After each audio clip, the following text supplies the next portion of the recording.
자, 우리가 이제 물적 편성주의란 말을 하는데요. 자, 물적 편성주의라는 것은요, 물을, 자, 한자로 이랬습니다. 물적 편성주의입니다. 편성. 자, 물적 편성하는 것은 물건마다 편성한다 이 말입니다. 자, 우리가 자, 하나의 부동산의 소유권은 몇 개 성립할까? 이거 한번 생각해 볼게요. 자, 소유권이 몇 개 성립하느냐 문제와 소유자가 몇 명이냐의 문제는 다른 겁니다. 자, 우리가 자, 여러분의 집을 가지고 있죠. 그 집에 대해서 소유권은 몇 개 성립하느냐? 한 개입니다. 소유권은 항상 하나의 부동산의 소유권은 한 개만 성립합니다. 자, 그러면은 하나의 부동산이 있습니다. 한 개의 부동산입니다. 한 개의 부동산 이 말을 하나 바꿔내는 하나의 물건 가능합니까? 하나의 물건 가능하죠? 자, 하나의 부동산의 소유권은 몇 개? 소유권. 자, 소유권은 하나만 성립한다 그랬죠? 소유권은 한 개만 성립합니다. 자, 하나의 소유권에 성립한다. 이거를 하나의 권리다. 이 말 가능합니까? 가능하죠? 그럼 하나의 부동산에 대해서 하나의 소유권이 성립한다는 말과 하나의 물건에 대해서 하나의 권리가 성립한다. 이 말은 같은 말로 보시면 됩니다. 그럼 이거를 가지고 일물일권주의라고 그럽니다. 하나의 부동산의 소유권 하나 성립합니다. 자, 우리가 소유권을 공시하는 장소가 어디였습니까? 갑구, 등기부였습니까? 등기부죠. 그러면 소유권을 공시하기 위해서 하나의 등기부를 만들 거 아니에요.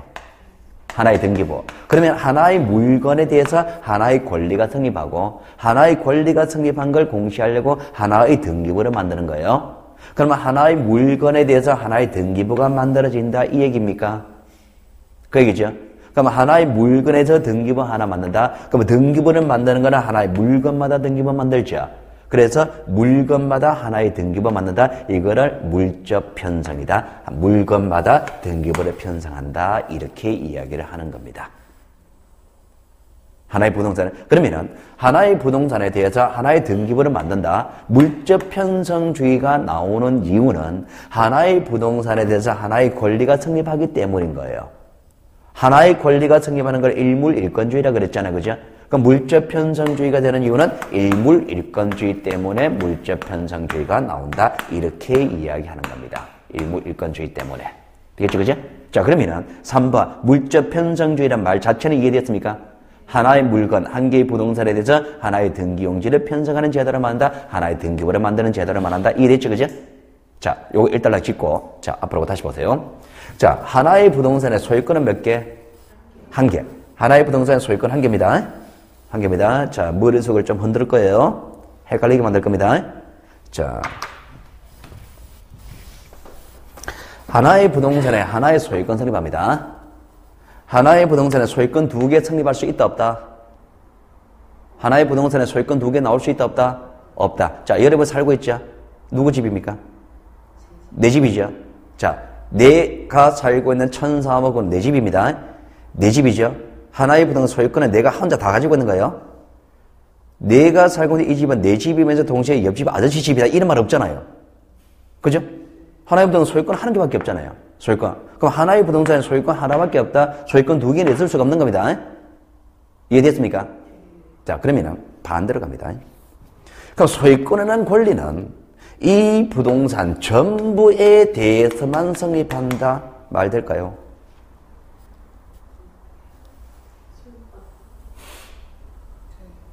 이 소유권은 이 부동산 일부에 대해서 성립할 수 있을까요? 전부에 대해서만 성립하고 일부는 성립할 수 없습니다. 만약에 일부에 성립할 수 있다 그러면 이 부동산 한 개 부동산 중에 요만큼 일부입니다. 여기 일부에 대해서 하나의 소유권 성립한다라고 해버리면은 나머지 부분에 대해서 또 소유권이 성립할 거 아니에요. 그러면 결과적으로 하나의 부동산 소유권 한 개, 2개 돼버리잖아요.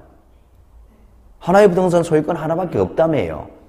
하나의 부동산은 소유권 하나밖에 성립할 수 없기 때문에 소유권은 성질상 부동산 전부에 대해서만 성립할 수 있을 뿐이고 일부에 대해서는 성립할 수 없다. 이래 되는 거예요. 맞습니까?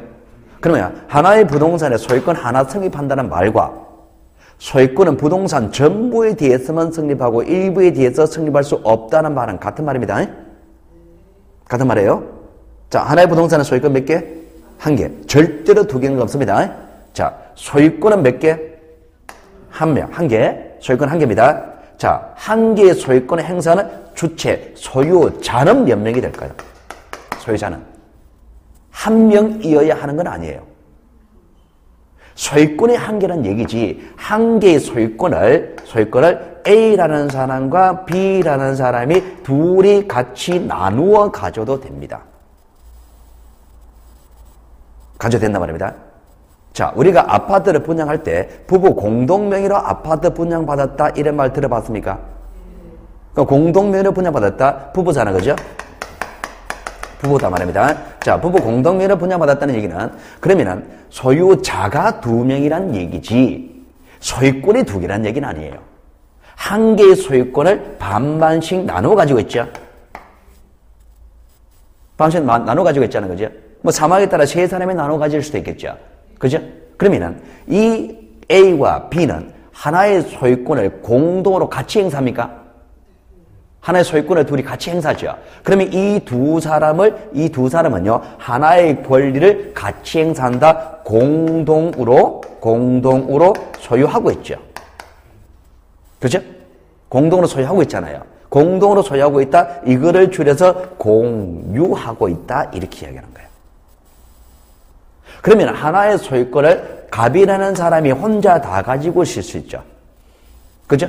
그러면은 이 갑이라는 사람이 혼자서 한 사람이 하나의 소유권을 행사할 때 이거를 우리가 단독 소유한다 이렇게 이야기를 하는 겁니다. 단독 소유한다, 공동 소유한다 이 말은 소유권의 주체가 한 사람이냐 여러 사람이냐에 따른 차이일 뿐이지 소유권이 여러 개가 되느냐 한 개가 되느냐 이 얘기는 안 한단 말입니다. 소유권은 어디까지는 한 개예요. 한 개를 혼자 행사하느냐 여러 사람이 행사하느냐 이렇게 되는 겁니다. 그러면은 여기서 하나의 소유권을 여러 사람이 행사하는 모습을 공유라 그러죠. 자, 그러면은 공유하는 주체가 공유자입니까? A도 공유자, B도 공유자죠. 그럼 이 공유자가 행사하는 권리의 양은 하나의 소유권 전부일 수는 없죠. 소유권 전부일 수는 없죠. 그럼 공유자란 말 자체가 하나의 소유권을 나누어 가지잖아요. 그러니까 나누어 가지는 양이 얼마다? 2분의 1. 얘가 나누어 가지는 양도 2분의 1. 그러면 이 각각의 공유자들이 행사하는 소유권의 양 2분의 1 이거를 무엇이라 그러느냐? 지분이라고 이야기를 하는 거예요. 지분. 그럼 지분이란 말은 소유권의 양적 일부입니까? 일부죠. 소유권의 양적 일부죠. 자, 소유권의 양적 일부입니다. 자, 지분은 일부죠. 일부입니다. 무엇의 일부? 소유권의 일부죠. 그러니까 소유권의 일부를 지분이라 그런 거예요. 자, 이 토지 면적이 100제곱미터입니다. 100제곱미터 토지 중에서 자, 요만큼 자, 30제곱미터입니다. 자, 30제곱미터는 것은 100제곱미터 중 일부입니까? 일부죠. 일부는 일부인데 무엇의 일부? 부동산의 일부가 되는 거예요. 부동산의 일부라고 하게 되면은 면적의 측면으로 표현되죠. 그죠? 권리의 일부라고 하면은 지분의 측면으로 표현되죠. 다르죠? 일부는 일부라 하더라도 무엇의 일부냐에 따라서 전혀 다른 게 되는 거예요. 부동산의 일부 그러면 뭐예요? 면적. 권리 일부 그러면은 지분 이래 되는 거예요. 그러면 지분이란 개념은 권리 개념입니까? 사실관계 개념입니까? 권리 개념이죠. 부동산의 일부는 면적이잖아요. 면적은 권리관계, 사실관계가 되는 거예요. 다른 겁니다. 그러니까 일부라 하더라도 일부가 무엇의 일부냐에 따라 전혀 다르게 표현하는 겁니다. 부동산의 일부 그러면 면적, 권리 일부 그러면 지분. 다른 거죠? 자, 그러면은 지분이라는 개념은 권리 일부죠. 권리 일부죠. 부동산의 일부라는 개념은 면적이죠.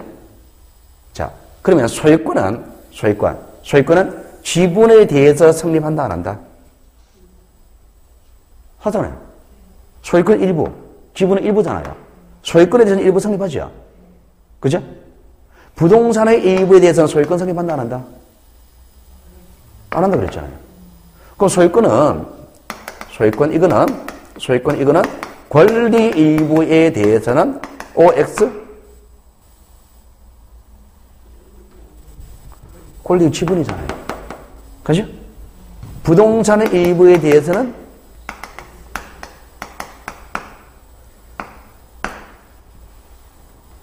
이래 달라지는 거죠? 작년에 엄청 헷갈리던 개념이죠, 이거. 그죠? 이렇게 이제 돼가는 거예요, 이게. 그런데 이렇게 이제 이런 게 자연스러워지려 그러면은 권리는 한 개고 그것을 나누어 행사하는 주체는 여러 명이다. 그 여러 명이 행사하는 주체가 행사하는 각각의 양을 지분이라고 한다. 그럼 지분은 권리 일부 개념이다. 권리에 대해서는 일부가 성립할 수 있지만 부동산의 일부에 대해서는 소유권이 성립할 수는 없다. 이렇게 차이가 나는 거예요. 됐죠, 그죠? 자, 그러면 3번 물적 편성주의에 대해서 설명한 겁니다. 설명한 거고, 이런 개념은 이제 물건에 대해서 권리 성립하는 모습, 이런 거 설명한 거예요. 자, 지금 잠시만 저를 보세요. 열심히 받아쓰기 하고 있죠, 그죠? 집에 가면 이거 해석될 거예요. 해석 안 돼요. 자, 그러니까 필기는 생기지 마세요. 이 개념은요, 제가 지금 시작합니다. 이제 소개시킨 거예요. 소개시키고, 내년 7월달, 8월달 가면서 계속 이야기합니다, 이거. 계속 이야기합니다. 계속 이야기하니까, 이게 크게 신경쓰지 마세요. 자, 개념은 하나 정리하고 들어갈까요? 부동산의 일부는 면적입니까? 자, 면적입니다. 면적. 자, 권리 일부는 지분입니까? 지분이죠, 그죠? 지분입니다. 자, 이거 생각할게요. 자, 편하게 들어갈게요. 자, 지분이 뭡니까? 소유권의 일부죠. 자, 지분은 소유권의 일부입니다. 자, 부부 공동명의 아파트입니까? 공동명의 아파트 중에서 내 거죠. 내 개의 지분입니다. 자, 공동명의 아파트에서 내가 가지고 있는 양은 얼마? 2분의 1. 그거를 뭐라 그런다? 지분이라 그런다. 자, 면적이라 그러면은, 자, 부동산의 일부라 그러면 면적이죠. 면적인데 면적 개념이 가슴에 잘 안 와닿습니다, 이게. 자, 방시의 칸에 있습니다. 방시의 칸. 자, 방시의 칸 중에 한 칸, 요거는 부동산의 일부입니까? 자, 30제곱미터입니다. 10이잖아, 그죠? 그냥 방시의 칸 중에 한 칸이 부동산의 일부입니까? 방시의 칸 중에 한 칸이 부동산의 일부죠. 방시의 칸, 이거 세 칸의 부동산 전부잖아요. 한 칸 중에 부동산의 일부죠. 그럼 여러분은 이제 앞으로 부동산의 일부, 그러면 뭘 생각하느냐? 방시의 칸 중에 한 칸, 이거 생각하십시오. 면적 이거 생각하는 것보다는 방시의 칸 중에 한 칸 이거 생각하는 게 더 쉬울 거예요. 지분입니다. 지분 그럼 뭐가 떠올라요? 공동명의 아파트에서 내 거, 요게 지분입니다. 됐죠, 그죠? 자, 그래 생각하시면 돼요. 그렇게 생각하시면은 나중에 이제 이걸 파생시키는 개념을 많이 써먹을 거예요. 자, 그 다음에, 자, 공동신청주의, 단독신청주의라고 되어 있잖아요. 그죠? 자, 공동신청주의, 단독신청주의에서, 자, 한번 읽어볼게요. 등기부상, 등기신청 시 등기부상 이익 보는 권리자와 등기부상 손해보는 의무자가 함께 등기신청하는 것을 공동신청이라고 이야기하고, 그리고 권리자와 의무자 중 하나 일방만으로 등기신청하는 것을 단독신청주의라고 이야기한다. 이렇게 하죠. 그죠? 자, 이거는 무슨 얘기냐? 그러니까 이런 겁니다. 자, 갑하고 을하고 매매를 합니다. 갑하고. 자, 갑이라는 사람과 을이라는 사람이 매매를 합니다. 자, 지금부터는요, 제가 이제 표제부, 사실관계가 특히 필요할 때는 언급할 것이고, 그게 필요 없다면 표제부는 이야기를 안 할 겁니다. 등기는 권리관계 중심이니까. 권리 중심으로 설명할 거예요. 자, 매매를 한다는 얘기는 갑이라는 사람이 가지고 있는 이 소유권을 을에게 넘겨준다, 이 얘기입니까? 소유권 넘겨준다, 이 얘기죠. 자, 그러면 갑이라는 사람을 매매할 때는 매도인이라고 이야기를 하고 을이라는 사람은 매수인이라 그러는데, 자, 그러면 매매를 함으로 인하여 갑이라는 사람은 자기의 권리를 넘겨주는 사람입니까? 을이라는 사람은 넘겨받는 사람입니까? 자, 그러면 매매를 하게 되면 이 갑이 소유권을 넘겨주는 사람입니다. 주는 사람이라는 것은 권리 양이 줄어들죠. 이익의 개념으로 볼까요? 손해 개념으로 볼까요? 권리 줄어드는 사람, 주는 사람은. 자, 주는 게 이익입니까? 받는 게 이익입니까? 받는 게 이익이죠. 그러니까 주는 개념이니까 이 사람은 손해의 개념입니다. 자, 이 사람은 권리 받는 사람입니까? 받죠? 받는 거는 이익의 개념입니다. 이 개념.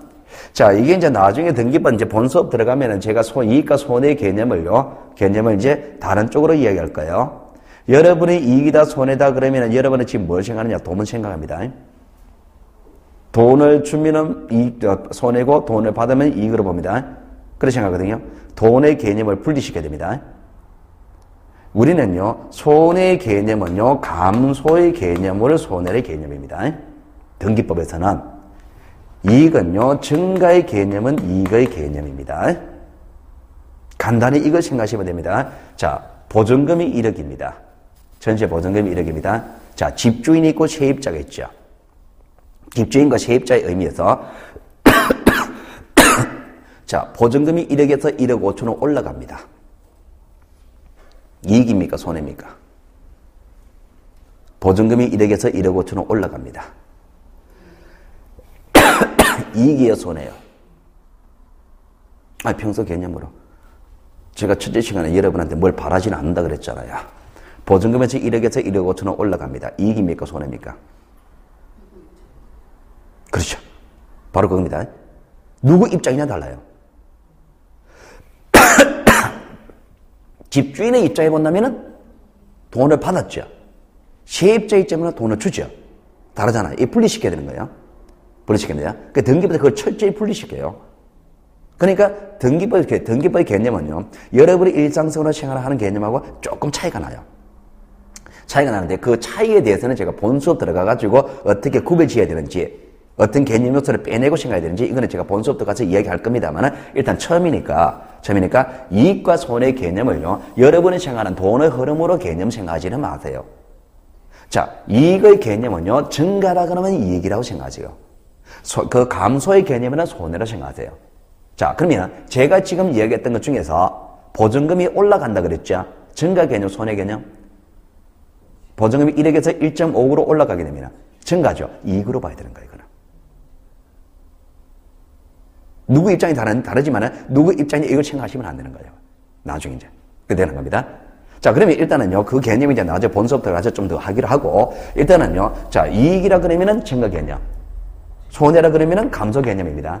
그러면은 이 갑의 소유권이 갑에서 을로 넘어가게 되면은 이 갑이라는 사람은 권리가 줄어듭니까? 손해예요. 이 사람은 권리 양이 늘어납니까?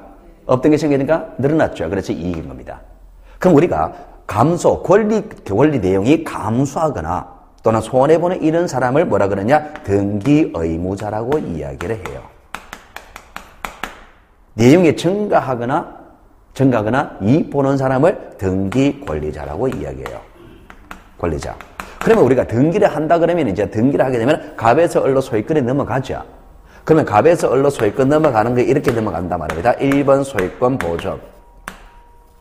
보존갑. 여기서부터 등기를 합니다. 2번 소유권 이전 이렇게 등기되잖아, 그죠? 그럼 이렇게 등기되는 이 등기를 누구가 할 것이냐 이 문제입니다. 누가 할 것이냐? 등기관에 등기하죠. 그럼 등기관에 등기를 한다면 누군가 등기를 요구해야 될 거 아니에요. 누가 요구하느냐? 이 두 사람이 같이 가서 등기를 요구하세요. 자, 요구하세요. 요구하는 행위를 우리는 신청이라 그래요. 요구하는 행위를 신청이라 그래요. 그럼 신청을 한단 말입니다. 그럼 같이 가서 신청하죠. 그럼 이거를 뭐라 그러냐? 공동신청이라고 이야기하는 겁니다. 공동신청이라 그러고, 그럼 얘 또는 얘가 혼자 가서 신청한다? 단독신청이라고 이야기하는 거예요. 됐죠? 자, 공동신청은 등기 권리자와 등기 의무자가 같이 요구하는 걸 공동신청이라고 그럽니다. 그리고 권리자 또는 의무자가 혼자 가서 신청하는 것을 단독신청이라고 그래요. 공동신청입니다. 자, 누가? 권리자와 의무자. 그리고 단독은 권리자 또는 의무자 또는 한 사람이 되겠죠? 자, 다시. 자, 공동은 누가? 의무자와 권리자. 단독은 권리자 또는 의무자. 되겠죠? 자, 여기서 조심하는 거는요. 이걸 생각하셔야 됩니다. 사람이 둘이다 이거 생각하시면 안 돼요. 사람이 몇 사람이냐는 따지지 않습니다. 권리자와 의무자라는 지위를 가지는 사람이 갔을 때 공동이 되는 거고 권리자 지위 또는 의무자 지위를 가진 사람이 한쪽이 왔을 때 단독이 되는 겁니다. 아버지가 돌아가셨습니다. 아버지가 사망하셨어요. 자, 아들이 갑 1이 있고 갑 2가 있고 갑 3가 있습니다. 상속이 되었죠. 그럼 아버지 소유권이 아들에게 넘어오죠. 자, 소유권이 넘어오죠. 자, 등기가 소유권이 넘어오니까 소유권 이전 등기를 할 거 아니에요. 그죠? 등기세 누가 갈까요? 이쪽이 가죠. 자, 이쪽은 권리를 취득하죠. 내용이 증가입니까? 권리 내용 증가죠. 그럼 이쪽이 권리자죠. 자, 이쪽은 소유권의 양이 줄어드는 입장이죠. 죽었나 살았나 생각하지 마세요. 이쪽은 의무자 지위입니까? 지위죠. 자, 그러면 등기소에 갑니다. 실제로 갈 수 있는 사람은 누가 가요? 권리자 가죠. 자, 권리자 갑니다. 공동 단독? 단독. 세 사람이잖아. 이 얘기 하지 마시라는 얘기입니다. 사람이 몇 사람이냐 이게 문제가 아니라 권리자 지위와 의무자 지위가 같이 들어간다면 공동, 한쪽이 들어간다면 단독입니다. 사람 수하고는 관계없습니다. 공동 그러면 여러 사람 이렇게 생각하지 마시고요. 민법에서 합동행위하고 달라요. 다른 겁니다. 되겠죠, 그죠? 이게 공동 단독입니다. 공동 단독이고 개념 이해됐죠, 그죠? 자, 권리자는 누구? 이 또는 내용 증가하는 사람. 의무자는 누구? 손해 또는 내용 감수하는 사람. 뭐 그런 개념, 보조 개념이고. 자, 그리고 이제 형식적 심사주의, 실질적 심사주의 되어 있습니다. 자, 형식적 심사주의, 실질적 심사주의, 크게 한번 읽어볼게요.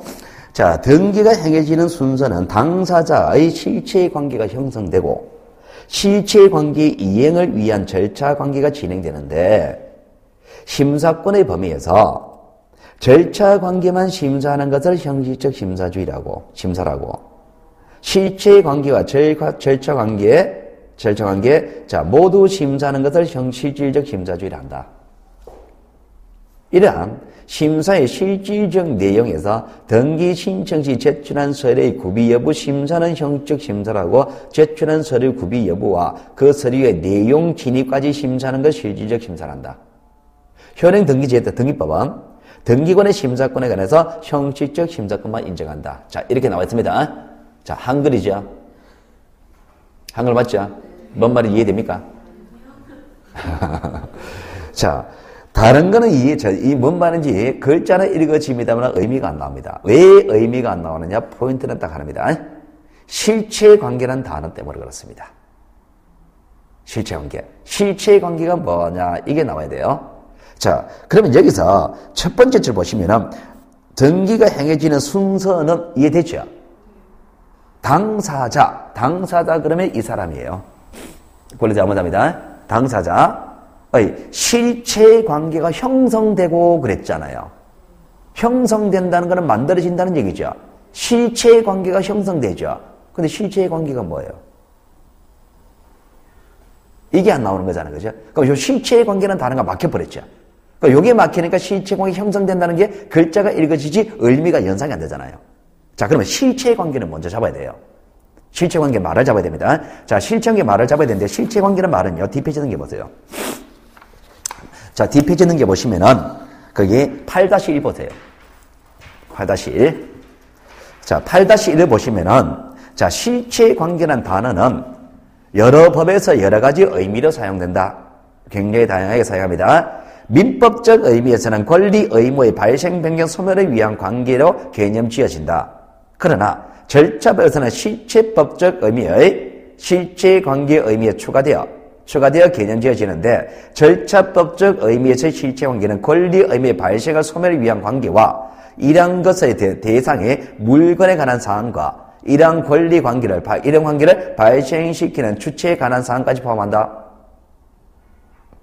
자, 여기까지 읽으면 무슨 얘기냐?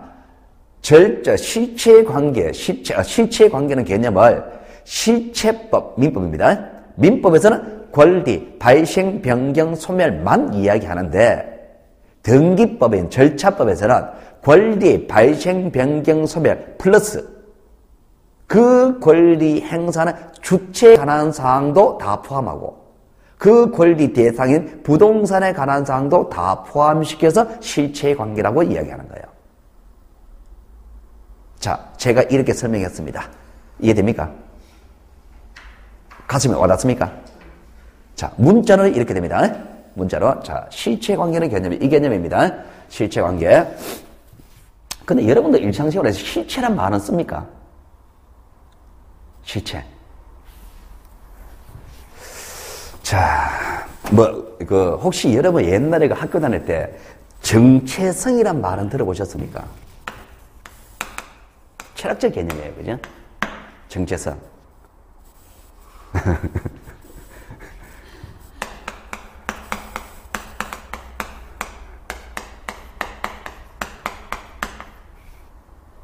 이런 개념 차이는 옵니까? 참, 이런 개념이, 이 철학적 개념이 좀 힘들어요, 그죠? 그런 개념입니다, 이게, 실체가. 자, 일단은 실체는요, 가장 쉽게 설명할게요. 자, 우리가 이런 일상생활에 이런 말을 씁니다.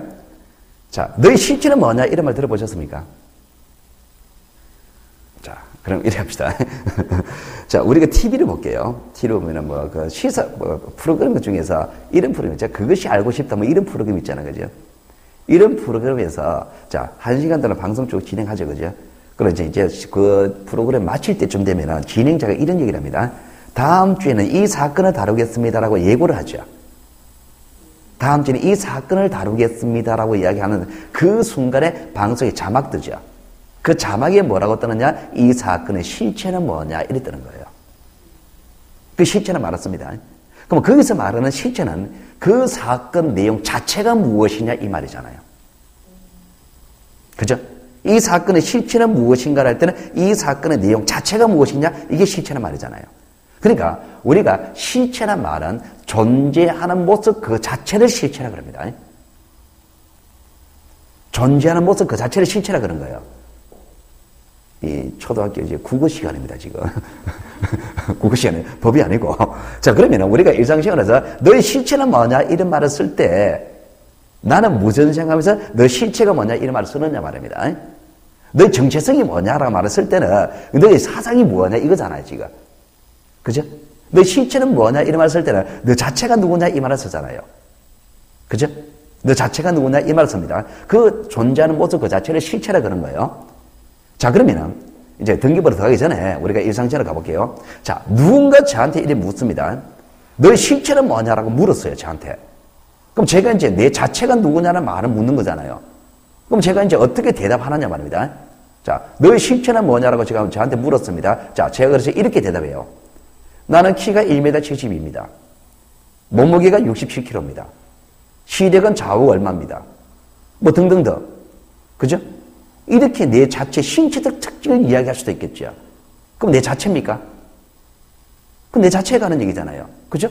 그럼 너의 실체는 무엇이냐고 했을 때 그것도 내 실체잖아요. 맞죠? 자, 실체는 이렇게 측면을 표현할 수도 있고 누군가 저한테 또 묻습니다. 너 실체는 뭐냐고 묻습니다. 자, 그래서 제가 이번에는 이렇게 대답해요. 나는 지금 부모는 어디에 살아 계시고 우리 가족은 어떻게 되고 애가 지금 몇 학년이고 몇 학년이고 그리고 장인 장모는 어떻게 되고 이 가족 관계를 이야기합니다. 이것도 내 실체입니까? 내 자체에 관한 얘기죠. 그죠? 그럼 실체를 물었을 때 전혀 다르게 표현할 수도 있죠. 내 신체적 특징에 관한 얘기는 내 실체고 내 가족 관계도 내 실체고 자, 또 누군가 저한테 묻습니다. 너 실체는 뭐냐고 묻습니다. 자, 그래서 제가 이번에는 이렇게 대답합니다. 나는 지금 과거에 초등학교는 어디서 나왔고 출생은 어디서 했고 초등학교 어떻게 나왔고 대학교는 어떤 과정을 거쳐서 직장은 어떻게 다니고 그리고 지금 현재 이런 과정 가서 나는 이런 일을 하는 사람입니다라고 이야기합니다. 그것도 내 실체입니까? 실체죠. 그럼 그 자체에 관한 얘기를 보는 측면에 따라 여러 가지로 볼 수가 있는 거예요. 그러니까 조금 전에 얘기했듯이 민법에서 실체는 이 부분을 이야기하고 등기부 실체는 이 부분을 이야기하는 거예요. 자, 대충 감이 옵니까? 실체라는 개념은 일단 그 자체에 관한 얘기인데 그 자체에 관한 실체의 개념은 여러 가지로 표현할 수 있는 거예요. 자, 그러면은 어떤 부동산에 관한 실체를 얘기해 볼게요. 어떤 부동산? 자, 어떤 부동산? 요런 건물에 관한 실체를 얘기해 볼게요. 자, 이 건물에 관한 실체는 어떻게 표현할 것이냐 말입니다. 이 건물에 관한 실체는 이 건물 자체에 관한 얘기잖아, 그죠? 그럼 이 건물 자체는, 이 건물은, 자, 소재는 어디에 있고, 지분은 어떻게 될 것이고, 종류는 어떻게 되고, 구조는 어떻게 되고, 면적은 어떻게 된다. 이러한 것 자체도 이 건물의 실체입니까? 그럼 이게 사실관계입니까? 사실관계죠. 그럼 이런 사실관계, 이거는 이 건물 자체에 관한 내용 맞죠? 자, 그리고 이 건물의 소유권이 누구에게 있는지 소유권을 이야기할 수도 있죠. 자, 이 건물의 소유권의 실체는 누구에게 기속되어 있다? 갑에게 기속되어 있다. 소유자는 누굽니까? 갑이다. 이것도 이 건물 자체에 관한 얘기죠. 그리고 이 건물에 저당권이 있는지, 전세권이 있는지, 이거 이야기해도 이 건물 자체에 관한 얘기죠. 그럼 이런 것들은 권리입니까? 권리죠. 권리. 그럼 권리 관계, 이것도 이 건물의 실체입니까? 그럼 전체를 물으면은 이 건물 사실관계, 권리관계 자체를 전부를 얘기해도 실체입니까? 이게 부동산에 관한 실체예요. 그럼 이 부동산의 실체는 뭐예요? 여러 가지로 표현할 수 있는 거예요. 이 건물의 실체는 뭐냐라고 했을 때 사실관계, 권리관계 이거 다를 묶어서 이 건물의 실체죠. 이거 전부를 다 얘기해도 실체죠. 저한테 너는 누구냐라고 했을 때 제 신체적 특징과 가족관계와 제가 하고 있는 일을 다 이야기하는 것도 내 실체잖아요. 그죠? 내 신체적 특징만 얘기해도 실체죠. 그럼 이 건물의 실체는 무엇이냐 했을 때 실체는 요것만 얘기해도 이 건물의 실체죠. 이 건물의 소유권이 갑, 소유자가 갑입니다. 이것만 얘기해도 이 실체죠. 이것만 얘기해도 실체죠. 자, 이 건물은 무슨 동에 있습니다. 라고 이야기하면 이것도 실체죠. 그죠?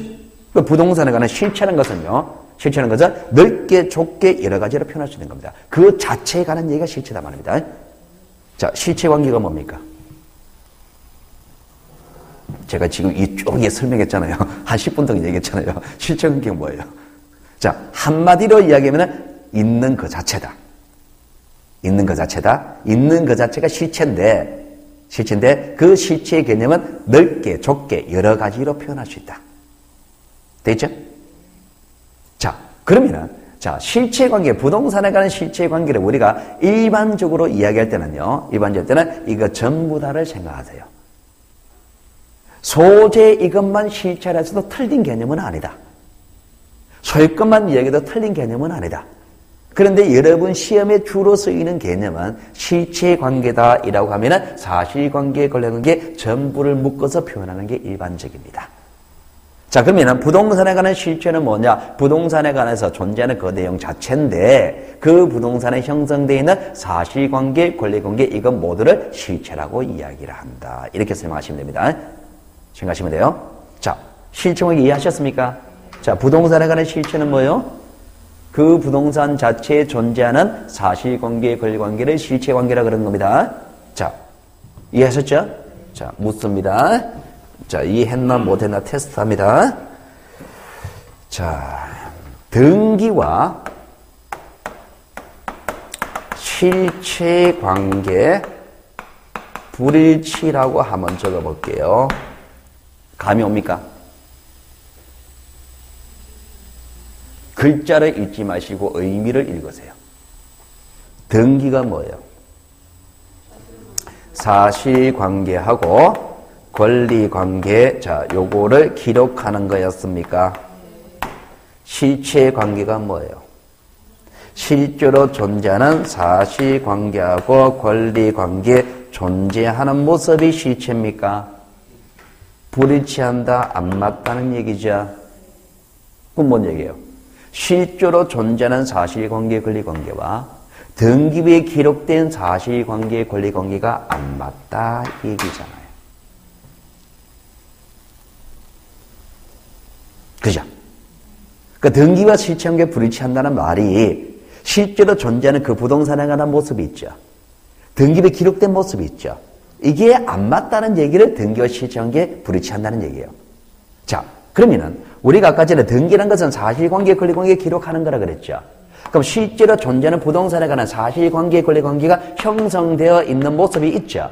이거를 외부에 알리려고 하는 게 이게 등기잖아요. 그죠?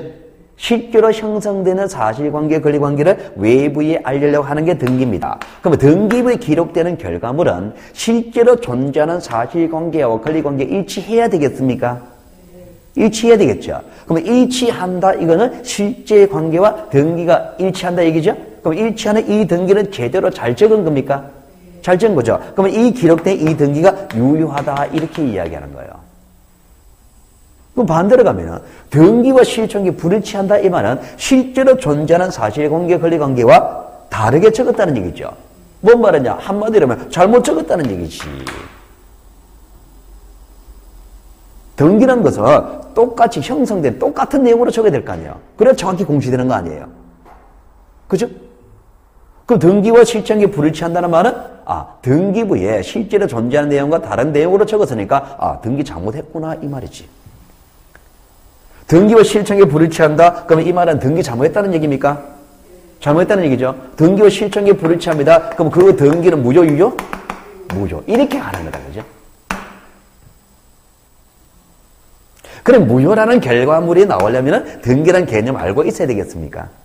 실체관계라는 개념 알고 있어야 되겠죠. 그럼 요거는 알고 있잖아, 그죠? 그럼 이렇게 이제 해석이 되는 거예요. 됐죠?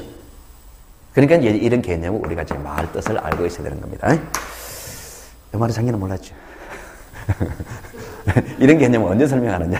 12월 때 있다고 1월, 2월 달 설명해요. 3월 달부터는 이제 이거는 알고 있다는 전제를 두고 이제 가버리는 거예요.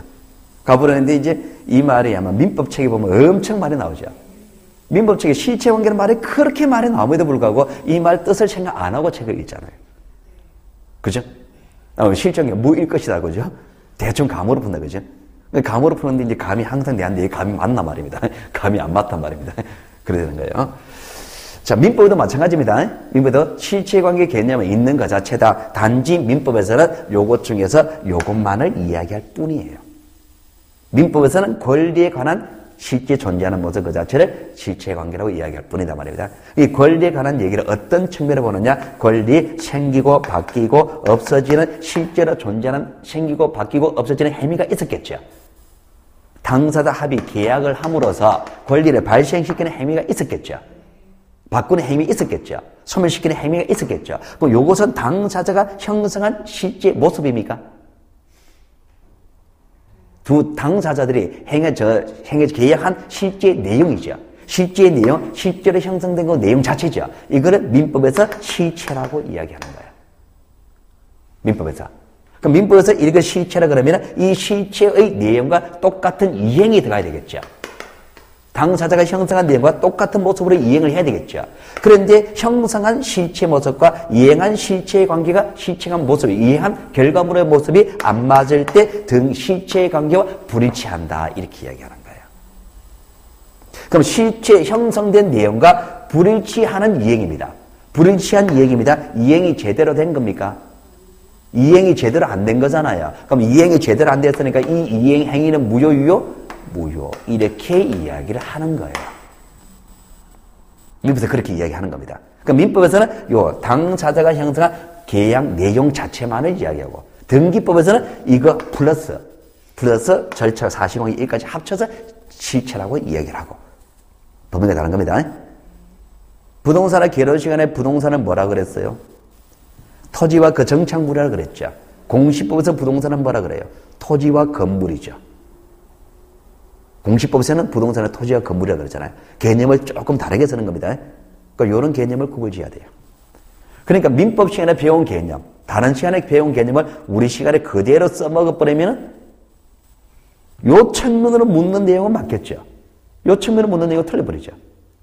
그죠? 그럼 민법에서는 저는 개념을 그대로 사용하시되 그대로 쓰면 안 돼요.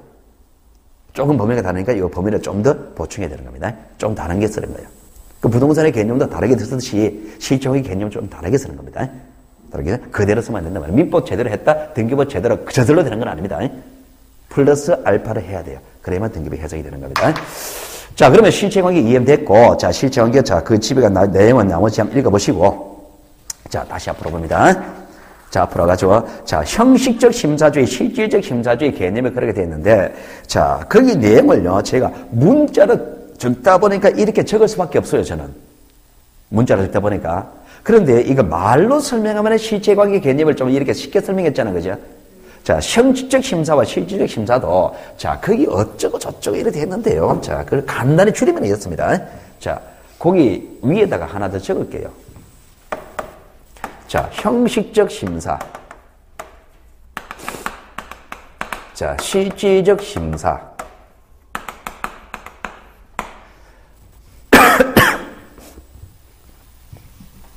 자, 한마디로 줄이면 이래 돼요. 서류의 구비 여부 심사. 이걸 형적 심사.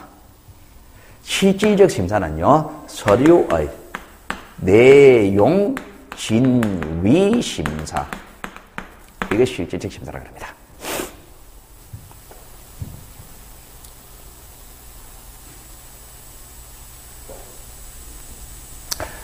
자, 우리가 이제 이걸 이렇게 생각하시면 됩니다. 여러분 공법만 안 해 배우자. 공법 배우잖아, 그죠? 공시법 배우자. 자, 참고로 2차는 절차법입니다. 셰퍼도 배우자. 절차법입니다. 절차인데요. 절차를 진행하는 주체는 관공서입니다. 민법 있죠? 민법은 사인과 사인 간의 행위입니까? 그죠? 2차는요, 사인과 사인 간의 행위가 아니라 어떤 사인이 형성한, 한 사람, 두 사람에 대한 형성한 내용을 이행하는 절차거든요. 그럼 이행하는 절차인데 이 절차는 누가 행사하느냐? 국가관공서입니다. 국가관공서. 관공서는 국가공기관입니까? 그죠? 그러니까 2차는 기본적으로 관공서의 관계입니다. 2차는 이 다르다 말입니다. 자, 그러면은 관공서의 행위는요, 참고로 여러분들이 그 어떤 관공서라 동사무소든 세무서든 어디든 국가관공서에 갔을 때 내가 어떤 내용을 요구를 하잖아, 그죠? 말로 되는 게 있었을까? 자, 구청에 가가지고 토지 대당 등본 뗍니다. 말로 대당 등본 떼서 그럼 떼줍니까? 아니에요. 항상 어떤 근거 서류가 있습니다.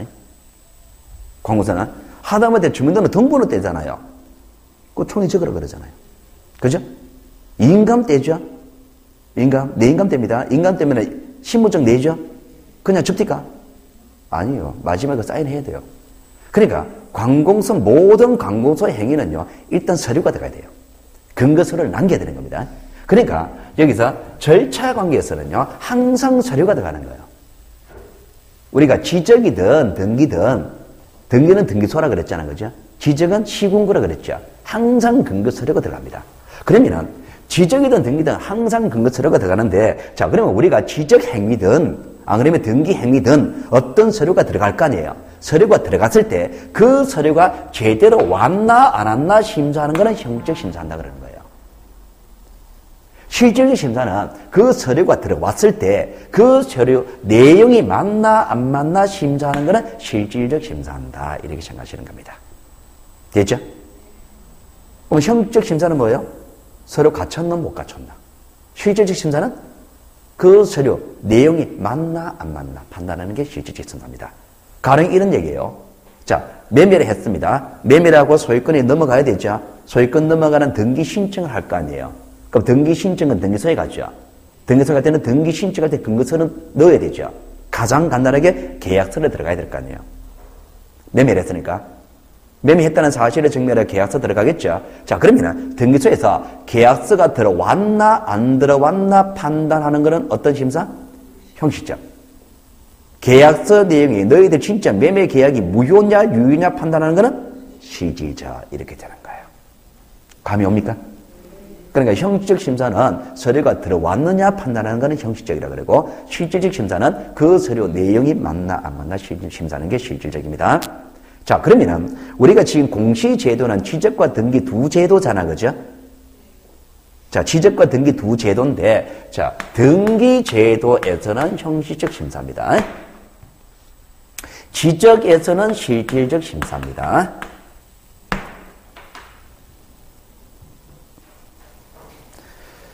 등기할 때는 형적 심사예요. 지적할 때는 실질적 심사입니다. 자, 그러면은 등기할 때는 서류의 구비 여부만 보고 등기해 준다는 얘기죠. 그죠? 지적에서는 대장을 만들고 할 때는 내용까지 확인하고 한다는 얘기죠. 그죠? 이해됐죠? 자, 지금부터 하는 얘기는 조금 제가 연기를 한번 시켜볼게요. 이거는 이해 안 하셔도 됩니다. 대충 이래 돌아가는 거예요. 자, 여기는 사실관계 나옵니까? 이 적지 마세요. 사실관계는 내용까지 확인합니까? 사실관계 내용까지 확인하죠. 누가? 국가가. 국가 내용까지 확인하고 지적을 만들죠. 그럼 지적의 내용을 국가가 확인하고 만들었죠. 확인하고 만드는 이걸 가지고 등기해서 표제부에서 베낍니까? 요걸 보고 베끼잖아요. 그죠? 등기의 사실관계 대장 기준이라 그랬으니까. 그럼 확인하고 정리한 이 내용을 등기에서 베끼고 이 표제부의 내용을 거래의 대상으로 삼잖아요. 아까 전에 매매를 한다, 뭘 팔아먹었다 부동산은 표제부. 표제부 이 내용이 거래 대상이죠. 거래 대상은 대장보고 베끼죠. 대장은 국가가 만들죠. 국가 만들 때 내용 확인하고 만들었죠. 확실합니까? 이게 확실하죠. 이게 확실히 정해놓고 확실히 정해진 이거를 표제부에 옮겨 적어놓고 이걸 가지고 거래 대상으로 삼는 거예요. 그러니까 우리가 등기부 표제부만 보고서 부동산 거래도 전혀 문제없다 말입니다. 그러니까 여러분이 제주도 땅을 산다 말입니다. 강원도 땅을 산다 말입니다. 등기부 표제부 내용 면적 있죠? 믿을만 합니까? 믿어도 되죠. 그 내용을 믿어야 된다 말입니다. 이런 절차를 거치기 때문에 그런 거야. 이 공시제도 지적과 등기라는 제도가 어떻게 운영되는지 대충 감이 옵니까? 이렇게 이제 제도가 만들어져 있는 거다 말입니다. 자, 실질적 심사와 형식적 심사였습니다.